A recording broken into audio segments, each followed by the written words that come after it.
জামাতে ইসলামের নেতাকর্মীরা জামাতের আমিরের গোপন মিটিং বিষয়টা বের হয়ে আসার পরে একটা মিথ্যা যুক্তি দাঁড় করানোর চেষ্টা করছে। গোপন মিটিংয়ের মধ্যেও আবার সততাপূর্ণ আচরণ দেখানোর চেষ্টা করছে জামাতের নেতাকর্মীরা, শিবিরেরও। তো চলেন আমরা এর মধ্যে কতটুকু সততা আছে তা আমরা আলোচনা করি। এই মিটিংটা বেশ আগেই হয়ে গেছে এবং জামাত ব্রিফিং করে বা সাংবাদিকদের কাছে এই বিষয়ে নেতা বলছে গোপন রাখতে হবে, গোপন রাখতে হবে ভারতের সঙ্গে গোপন মিটিং বিষয়ে। তো এটাই আর কি প্রকাশ পেয়ে গেল যখন। আমি জানি না আপনারা এই চাপ কিভাবে সহ্য করতে পারবেন। এই চাপ তো আরএফএলও সহ্য করতে পারবে। আরএফএল এর পাইপের বিজ্ঞাপনে বলে চাপের বাপ। এখন আপনারা তো দিল্লি না ঢাকা স্লোগান দেন, যদিও এই স্লোগান আপনাদের না। এই স্লোগান আমরা প্রথম শুরু করছি, আমরা দেই। এখন আপনারা আমাদের থেকেও জোরে জোরে দিল্লি না ঢাকা স্লোগান দেন। তো এমনি এমনি গোপন মিটিং করলে এই স্লোগানের কোনো মাহাত্ম্য থাকে? বলেন। জামাতের বিষয়ে আর কি বলবো। আমি মনে করি তাদের একটা ঘোষণা দেওয়া উচিত যে জামাতে ইসলাম হিন্দ, মানে জামাত ইসলামের যে ভারত শাখা আছে সেই শাখাটার সাথে বাংলাদেশের জামাত ইসলামের সম্পর্ক নাই। ঠিক আছে, ঠিক একইভাবে তাদের ঘোষণা দেওয়া উচিত জামাতে ইসলামের যে পাকিস্তান শাখা আছে সেই শাখার সাথে জামাতে ইসলাম বাংলাদেশ শাখার কোনো সম্পর্ক নাই। ঠিক আছে, তো এই ঘোষণাগুলো বাংলাদেশের মানুষ প্রত্যাশা করে। কারণ আপনারা এইভাবে গোপন গোপন মিটিং করবেন। তো তাবলিগে একটা কথা আছে যে মাসোয়ারার আগে মাসোয়ারা আর মাসোয়ারার পরে মাসোয়ারা দুটোই ষড়যন্ত্র, এ ধরনের কথা আছে। ঠিক একইভাবে রাষ্ট্র তার প্রয়োজনে বিদেশি বন্ধুদের সাথে অথবা বিদেশি শত্রুদের সাথে মিটিং করতে পারে, কিন্তু রাষ্ট্রের ভিতরেই অপেক্ষাকৃত ক্ষমতার দ্বিতীয় যে স্টেক হোল্ডার, তারা যখন এই বিদেশি বন্ধু বা শত্রুদের সাথে মিটিং করে সেটা তখন ষড়যন্ত্রে রূপান্তরিত হয়। অর্থাৎ রাষ্ট্রের শক্তিশালী স্টেক হোল্ডার তার প্রয়োজনে যে কোনো জায়গায় মিটিং করতে পারে, কিন্তু একটা দুর্বল স্টেক হোল্ডার যখন বিভিন্ন জায়গায় মিটিং করে তখন সে রাষ্ট্রের স্বার্থ জলাঞ্জলি দিয়ে ক্ষমতাসীন হওয়ার জন্য, শক্তিশালী হওয়ার জন্য সহযোগিতা চায়। এই যে ভারতের সাথে গোপন মিটিং, আজকে আমি ভিডিও করতে চেয়েছিলাম না, কিন্তু দেরি তো হয়ে যাবে। আজকেই প্রথম না, দেখেন আমি খুব কাট কাট বলে দিয়েছি 28 অক্টোবর, না এটা 28 অক্টোবর না, 28 আগস্ট। 28 আগস্ট জামাত ইসলামের আমির একটা সংবাদ সম্মেলন করলেন। সেই সংবাদ সম্মেলনে আমার মনে হয় ওই সংবাদ সম্মেলনটা ভারতের পরামর্শে তারা করেছিলেন, যে ভারতের সাথে তারা ভালো সম্পর্ক করতে চেয়েছিল। ভারত শর্ত দিয়েছিল, ঠিক আছে তোমরা ভালো সম্পর্ক করতে চাও, একটা ঘোষণা দাও, এইরকম একটা শর্ত ছিল। সেই শর্ত অনুযায়ী জামাতের আমির ডক্টর শফিকুর রহমান সাহেব তিনি এমনভাবে বললেন যে ভারতের সাথে তারা বন্ধুত্ব চান। আরেকটা শব্দ ছিল ওই একই সংবাদ সম্মেলনে, ভারতকে শত্রু মনে করে না জামাত, ভারতের সহযোগিতা চায় জামাত। এই বিষয়গুলো দেখুন, রাষ্ট্র হিসেবে রাষ্ট্র ভারতের কাছে সহযোগিতা চাইতে পারে, রাষ্ট্র আমেরিকার কাছে সহযোগিতা চাইতে পারে, রাষ্ট্র ইউরোপীয় ইউনিয়নের কাছে সহযোগিতা চাইতে পারে, কিন্তু রাষ্ট্রের বাহিরে যখন একটা ছোট রাজনৈতিক দল পার্শ্ববর্তী দেশের কাছে সহযোগিতা চাবে, ওইটাই হলো সার্বভৌমত্বের সংকট। সার্বভৌমত্বের সংকট আসলে কিসে, এই বিষয়টা গভীর অনুধাবনের বিষয়। ওইটাই হলো শত্রুতা। কারণ ছোট্ট একটা দলের পার্শ্ববর্তী দেশের সহযোগিতা চাওয়ার অর্থই হলো তার ক্ষমতা কেন্দ্রিক সহযোগিতা চাওয়া, জনগণের জন্য এই সহযোগিতা চাওয়া না। জামাতে ইসলামের নেতাকর্মীরা জামাতের আমিরের গোপন মিটিং বিষয়টা বের হয়ে আসার পরে একটা মিথ্যা যুক্তি দাঁড় করানোর চেষ্টা করছে। গোপন মিটিংয়ের মধ্যেও আবার সততাপূর্ণ আচরণ দেখানোর চেষ্টা করছে জামাতের নেতাকর্মীরা, শিবিরেরও। তো চলেন আমরা এর মধ্যে কতটুকু সততা আছে তা আমরা আলোচনা করি। এই মিটিংটা বেশ আগেই হয়ে গেছে এবং জামাত ব্রিফিং করে বা সাংবাদিকদের কাছে এই বিষয়ে বিস্তারিত কিছু বলে নাই, যে এই মিটিংটা হয়েছিল বা এই মিটিংয়ে কি কথা হয়েছিল। তাহলে বের হয়ে আসলো কিভাবে? তো জামাত শিবির বোঝানোর চেষ্টা করছে তারাই এই খবরটা বাইরে এনেছে। এটা তারা বলতেছে যে তারা ভালো, তারা দরবেশ, এবং তারা বাহিরে না দিলে আসলো কিভাবে। বিষয়টা মোটেও এরকম না। রয়টার্স এই খবরটা পেয়ে গেছে, গণমাধ্যম, সংবাদ মাধ্যম রয়টার্স এই খবরটা পেয়ে গেছে, এবং রয়টার্স এই খবরটা পাওয়ার আগ পর্যন্ত জামাত শিবির এটা কোথাও প্রকাশ করেনি, কোথাও প্রকাশ করেনি।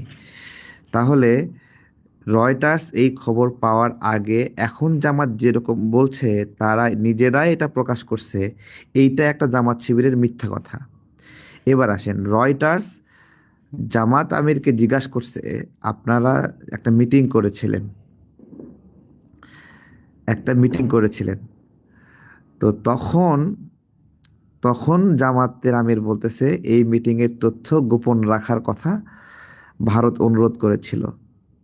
দেখেন, জিএম কাদেরের বিষয়ে কিন্তু এরকম ঘটনা ঘটেছিল যে ভারত কি বলেছে বলবো না, বলা যাবে না, অনুমতি নাই। আজকে জাতীয় পার্টির মতো, ঠিক আছে, ঠিক একই কায়দায় জামাতের আমির বলছে ভারত বলতে নিষেধ করছে। রয়টার্সের সাংবাদিক জিজ্ঞাসা করার আগ পর্যন্ত জামাতের আমির কোথাও কোনো জায়গায় এটা প্রকাশ করেনি। ঠিক আছে, তো এটা নিয়ে গুজব ছড়ানোর কোনো সুযোগ নাই। আমি একটা ভিডিও দিয়েছিলাম, ওইখানে তারা সুতা পেঁচাচ্ছে, সুতা পেঁচায় পেঁচায় এটা ব্যাখ্যা দাঁড় করাচ্ছে যে জামাত যদি প্রকাশ না করতো কেমনে জানতি তুই। ঠিক আছে ভাই রে ভাই, এটা রয়টার্স জিজ্ঞাসা করছে এবং জামাত রয়টার্সের কাছে গিয়ে বলে নাই, রয়টার্স জামাতের কাছে এসে জিজ্ঞাসা করছে, তখন বলছে। রয়টার্সের পুরা নিউজ রিডিংটা পড়তে হবে, ঠিক আছে। তো এটা হলো একটা বিষয়। আমি জামাতের এগেনস্টে কবে থেকে বলা শুরু করেছি, আজকের ভিডিওতে আমি আমার ফেসবুকে বলে দিয়েছি। দিনটা হলো 28 আগস্ট। 28 আগস্ট, আগস্ট মাসে গণ অভ্যুত্থানের পরে হঠাৎ করে 28 আগস্ট একটা সংবাদ সম্মেলন করলো জামাত। সেই সংবাদ সম্মেলনের কোনো প্রয়োজন ছিল না, অহেতুক। তো সেই সংবাদ সম্মেলনটা জামাত নিজেরা প্রচারও করেনি, তারা সাংবাদিকদের সামনে বেশি সাংবাদিকও ডাকেনি, খুব কৌশলে দুই তিনটা গণমাধ্যম দুই তিনটা গণমাধ্যম, তারা বেশি গণমাধ্যমকে ডাকেনি এবং নিজেরাও তাদের পেজে পোস্ট প্রচার করেনি। ওই গণমাধ্যমগুলো এটা রেকর্ড করে এবং এই সংবাদটা ছাপে। কয়েকটা পয়েন্ট, ভারতের সাহায্য চাই এই ধরনের একটা পয়েন্ট জামাতের আমির বলেছে। আরেকটা পয়েন্ট হলো ভারতের ক্ষতি হয় এমন কিছু করবে না জামাত। আর হলো ভারতকে, ভারতের সাথে বন্ধুত্ব চাই জামাত, ভারতের সাহায্য চাই। আমি 28 আগস্ট বলছে, 31 আগস্ট ভারতের কাছ থেকে জয়শঙ্কররা তারা আবার বলছে ভারতের এই বিবেচনা, এই সম্পর্কের বিবেচনা তারা বিশ্লেষণ করবে, বিবেচনা করবে। আমি ঠিক ওই দিনের আগ পর্যন্ত জামাত নিয়ে কোনো আজে বাজে কথা বলিনি, ঠিক আছে। তখন থেকে এই ভারতের দালালদের পিছে লেগেছি। সার্বভৌমত্ব অন্যরকম একটা শক্তি।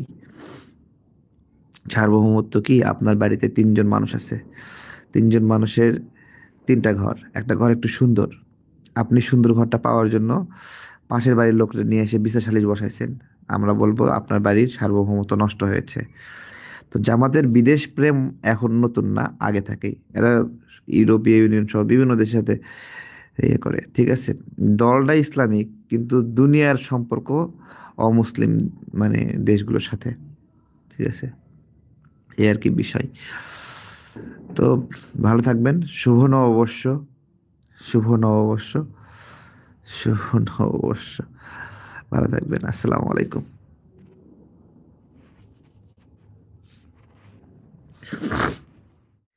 ভারত বাংলাদেশের সম্পর্কের সাইনিং অথবা ভাষাটা কি হবে? আমরা বলেছিলাম ভারতের ধূলিকণা বা জনগণ তো বন্ধু নয়ই, একটা ধূলিকণাও বাংলাদেশের বন্ধু নয়। এই জায়গাটা আজীবন যেন বাংলাদেশের মানুষরা মনে রাখে, এটা মনে রাখতে হবে। এইটা কেন মনে রাখবেন?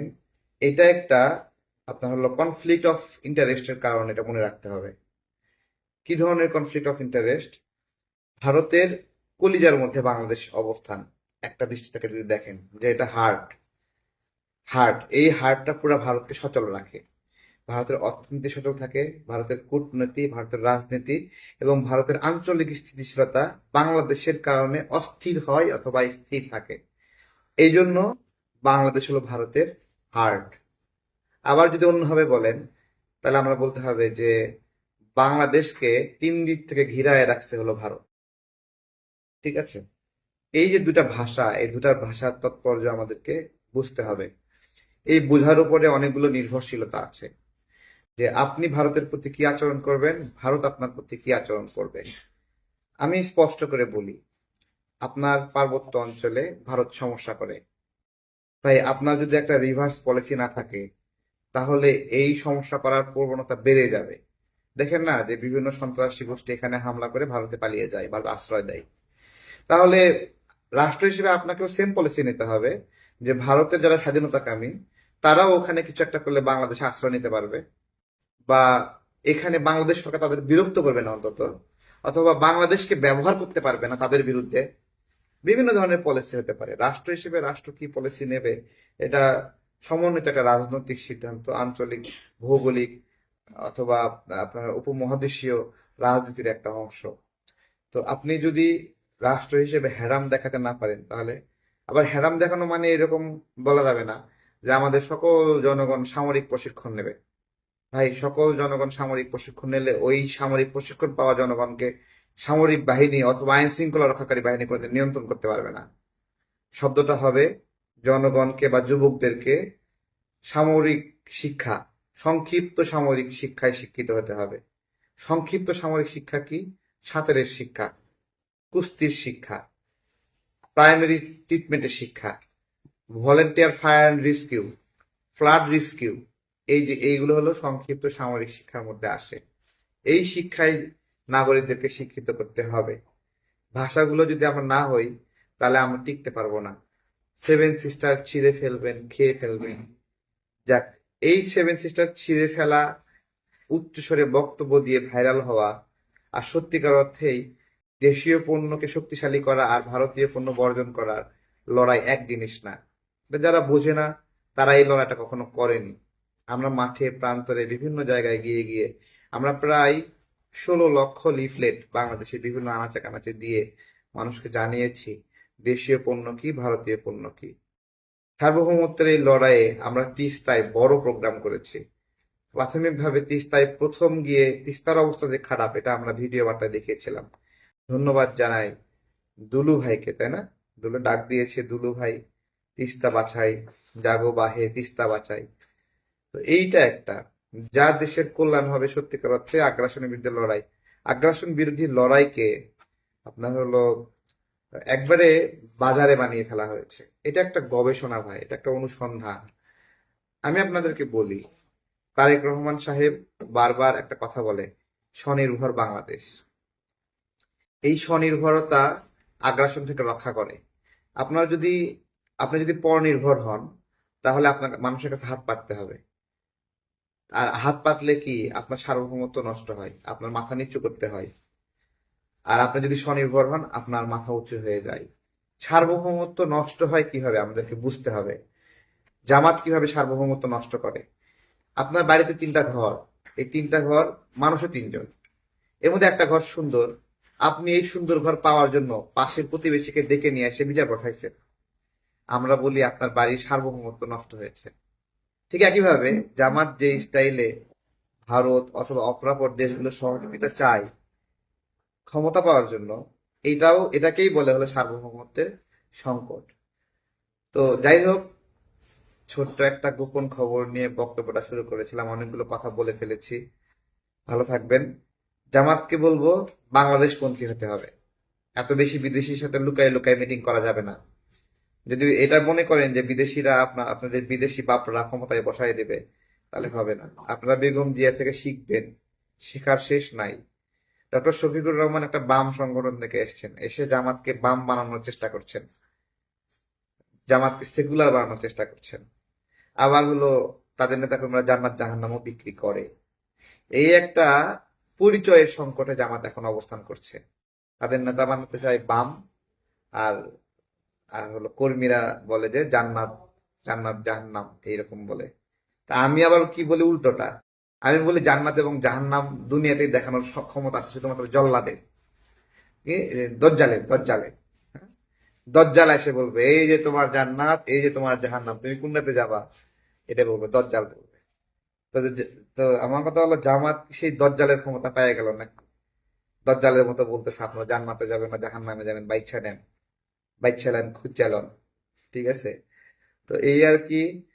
তো ভারতের সাথে না শুধু গোপন মিটিং এসব করা যাবে না, ক্ষমতার জন্য যারা গোপন মিটিং করছেন করা যাবে না।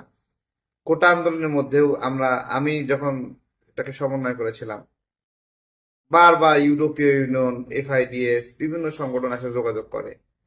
আপনি কোন এই বিদেশি সংগঠনগুলো ভালোর জন্য যোগাযোগ করে, আমাদের একটা ইন্টারেস্ট আছে। তো এইটাই একটা, এগুলো যদি আমরা না বুঝি, ভরসা রাখতে হবে দেশের উপরে, দেশবাসীর উপরে, যেটা বিএনপি রাখে, জাতীয়তাবাদী শক্তি রাখে। তারা কোনো বিদেশি শক্তি গুনায় ধরে না। জামাত যেভাবে বিদেশিদের কাছে মাথা নত করে, দেখবেন বিএনপি এগুলোরে পাত্তাই দেয় না, ধুর, এরকম একটা ভাব। তো এগুলো যদি দেখে, এবং এই জন্য কিন্তু দেখেন জামাতকে সবকিছু করতে হয় কৃত্রিম ভাবে। ঢাকার ভিতরে তারা কি করতেছে, ভোটার নিয়ে আসতেছে বাহির থেকে, ভোটার ট্রান্সফার করতেছে কৃত্রিম ভাবে। হ্যাঁ, তারপরে সোশ্যাল মিডিয়ায় হাইপ তৈরি করতে হবে, কিভাবে করবে, কৃত্রিম ভাবে ফেক আইডি ফেক পেজ খুলে ফেলে করতেছে। এটাই একটা বিষয় যে ওরা যেহেতু কৃত্রিম ভাবে দায়িত্ব নিছে এগুলো করা, সেহেতু জনগণ আর ওদের পক্ষে, জনগণ মনে করবে যে আছে তো ওদের বট বাহিনী, যে আমাদের সমর্থকরাও এই কাজ আর করবে না, ওদের পক্ষে কথা বলবে না, যে আমাদের বট তো আছে, আমাদের কাজ করে দেবে। আর যাদের যাদের এরকম বট বাহিনী নাই, জনগণ মনে করবে কি জানেন, যে বট বাহিনীগুলো এরকম নোংরামি করতেছে, আমরা তাদের হয়ে একটু কিছু কথা বলি। এটা কিন্তু হয়েছে। বিএনপি কিন্তু জামাতের বটকে সামাল দেওয়ার জন্য আলাদা বট খুলে নাই। ঠিক আছে, আমরাও কিন্তু জামাতকে সামাল দেওয়ার জন্য আলাদা বট বাহিনী খুলি নাই। বা আমরা একটা ফেসবুকে পোস্ট করলে সেখানে গ্রুপ করে 20 জন 30 জন মিলে দেয়, হামলে কমেন্ট করে কাউন্টার দেই না কখনো। আরে এগুলো জামাতের পাগল ছাগল বলছে তো আর কি করে না করে, এগুলো তো কোনো অস্তিত্বই নাই। এগুলো তো ফেক আইডি, ভিয়েতনামি বট, চাইনিজ বট, ইন্ডিয়ান বট, পাকিস্তানি বট, কত ধরনের বট আছে। তো এই আর কি, সেই জায়গা থেকে যখন যখন জনগণ দেখে যে জামাতের বটের বিরুদ্ধে কোনো মানে আলাদা হলো প্রশিক্ষিত গ্রুপ নাই, তখন জনগণ নিজেকেই এই বট বাহিনীর বিরুদ্ধে লড়াইয়ের জন্য সঁপে দেয়। এটাই একটা প্রাপ্তি, যে আমাদের বট বাহিনী করতে হয় না, বট খুলতে হয় না।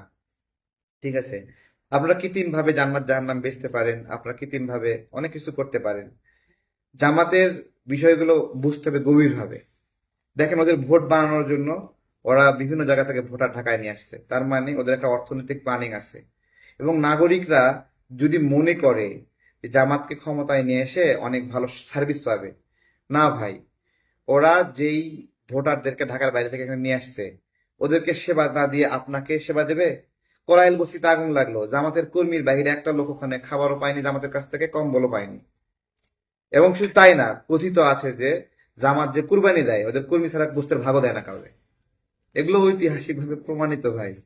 এবং দেখেন ওরা ওদের কর্মী ছাড়া ওদের ইসলামী ব্যাংকে চাকরি দেয় না, ইবনে সিনায় চাকরি দেয় না, ইসলামী ব্যাংক হাসপাতালে চাকরি দেয় না।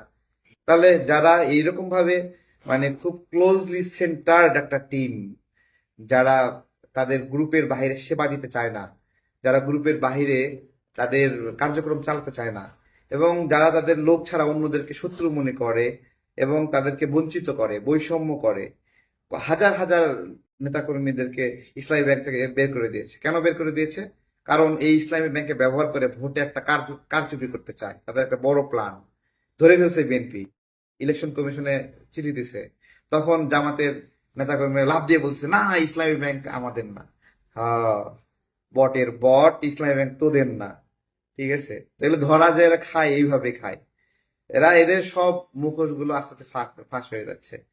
দেখেন, তারপরে ইলেকশন কমিশন কি করলো যে না, কোনো ব্যাংক আর নির্বাচন কার্যক্রমে যুক্ত হবে না। এটা যুগান্তকারী সিদ্ধান্ত। এইভাবে ধরা খাবে, আস্তে আস্তে সব মানুষের কাছে পরিষ্কার হচ্ছে।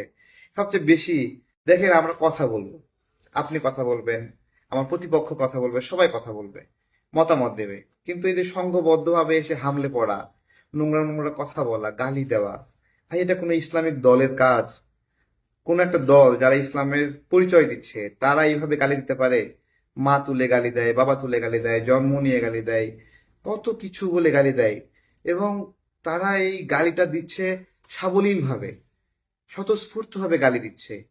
ভাই এই গালিটা সোশ্যাল মিডিয়ায়, তাই না, ফেসবুকে, তো এই গালিটা ফেসবুক থেকে একদিন বাইরে এসে রাস্তাঘাটে বলবে না, তার কোনো গ্যারান্টি থেকে দিতে পারবে? হ্যাঁ, যে এটা শুধুমাত্র সোশ্যাল মিডিয়ায় সীমাবদ্ধ থাকবে? বাজার করতে যাবেন, সেখানে যাই একটা গালি দিয়ে দিবে, মা তুলে বাবা তুলে গালি দিবে, সারাক্ষণ গালি।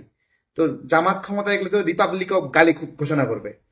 ঠিক আছে, যে এটা আর রিপাবলিক অফ বাংলাদেশ না, রিপাবলিক, পিপলস রিপাবলিক না, এটা মানে এটা রিপাবলিক অফ গালি, রিপাবলিক অফ বট ঘোষণা করবে। তো এগুলো তো বিষয় আর কি। যাই হোক, গোপন মিটিং নিয়ে বলছিলাম, জানি না জামাত এগুলো কিভাবে সামাল দিবে। এভাবে গোপন মিটিং আমরা রাজনৈতিক বন্ধুবর হিসেবে আমরা একসাথে রাজনীতি করি, গণ অভ্যুত্থানে পাশাপাশি কিছু কিছু ছিলাম, যদিও আমি আপনাদেরকে পাই নাই। আপনারা কেউ আমার সঙ্গে থাকলে আপনারাও আমাকে চেনেন না, আমি আপনাদেরকে চিনি না। আসলে আমি একটা জিনিস চিন্তা করি, জামাত যে 300 আসনে প্রার্থী দেবে, এই লোকগুলোকে যে প্রার্থী করলো, এলাকায় যায় ভোট চাইবে যে আমাদেরকে ভোট দেন, ওই মানুষগুলো কোনোদিন জানতো যে এই লোকটা জামাত করে? যে এই লোকটাকে প্রার্থী বানায় এলাকায় ভোট চাইতে পাঠাবে, অথবা প্রার্থী না, জামাতের টিম কইরা ভোট চাইতে যাচ্ছে। তো ভোট চাইতে যাচ্ছে, হঠাৎ করে একটা লোককে দেখতেছে যে কি দাঁড়িয়ে পাল্লায় ভোট চাচ্ছে, এলাকাবাসী জিজ্ঞাসা করবে না, বাবা তুমি কবে থেকে জামাত করো, আগে তো কোনোদিন দেখি নাই? এই বাহিনী নিয়ে জামাত স্বপ্ন দেখে ক্ষমতায় যাবে, বিভিন্ন কিছু ধরাকে সরা জ্ঞান করে। গণ অভ্যুত্থানের পরে বিএনপি একটা বড় পাপ করছে। বিএনপি বড় পাপটা করছে হলো রাষ্ট্রের কর্তৃত্ব কিছু মানে ছেলে পেলে হাতে ছেড়ে দিয়েছে, যারা ইচ্ছা মতো নিয়োগ বাণিজ্য, বদলি বাণিজ্য করেছে, এবং তারা তাদের ক্ষমতার অপব্যবহার করে এগুলো করেছে। তো এইটাকে আবার জামাত হলো গ্রহণ করেছে, যে এই ছেলেপেলেগুলো কি দরকার, টাকা দরকার, ঠিক আছে টাকা নিয়ে পদ দে, তাই না? টাকা নিয়ে ডিসি দিয়ে, টাকা নিয়ে এসপি দিয়ে, টাকা নিয়ে পিএস দিয়ে, টাকা নিয়ে এপিএস দিয়ে, তোরা টাকা নিয়ে এখন এই সমন্বয়করা টাকা নিয়ে ঠান্ডা, আর ওরা পদ নিয়ে ঠান্ডা। তাহলে পাপটা আসলে কে করছে? পাপটা করছে হলো বিএনপি। বিএনপি এই জায়গাতে ফাঁকা মাঠ, ফিল্ডটা ফাঁকা রাইখে পাপ করছে। এই এই যে এই লোভী, এই জন অসমর্থিত গোষ্ঠীর হাতে রাষ্ট্রের কর্তৃত্ব দিয়ে আজকে এই পাপটা তারা করেছে, যার কারণে বিভিন্ন জায়গায় এদের তৎপরতা বেড়ে গেছে। তো যাই হোক, এগুলো যদি অল্প সময়ে হতো তাহলে একটা বিষয় ছিল। কিন্তু সবচেয়ে ভালো খবর হলো নির্বাচনটা ফেব্রুয়ারি মাসে হচ্ছে। মানুষ বলে যে ডিসেম্বর থেকে ফেব্রুয়ারি পর্যন্ত জামারের জ্বর হয়, এই জ্বর থেকে সে উঠতে পারে না, তাদের জ্বর সর্দি কাশি লেগেই থাকে। আপনার হলো মুক্তিযুদ্ধের কথা শুনে এদিকে পুরোটা মাস বাংলাদেশপন্থী আচরণ, বাংলাদেশপন্থী সাংস্কৃতিক চর্চা, কালচার, এই সব কিছু মিলে বাংলাদেশের যে লালন, এই বিষয়গুলো কিন্তু এই সময়টা হয়। তো আবার বৈশাখ আসে এখানে, ফাগুন আসে, সবকিছু মিলে বাংলাদেশের কৃষ্টি এবং কালচারের একটা চর্চা এবং লালন থাকে এখানে। এইখানে জামাত ভয় পায়, কারণ তারা তো বেসিক্যালি পাকিস্তানের একটা এস্টাবলিশমেন্ট। ওইটা বাংলা এগুলো শুনলে তাদের কেমন গা গড় করে, তাদের ভাষা বলতে উর্দু তাদের ভালো লাগে বেশি বেশি। ঠিক আছে, এবং এ আর কি। ভালো থাকবেন সবাই, বিদায় নিচ্ছি, আসসালামু আলাইকুম।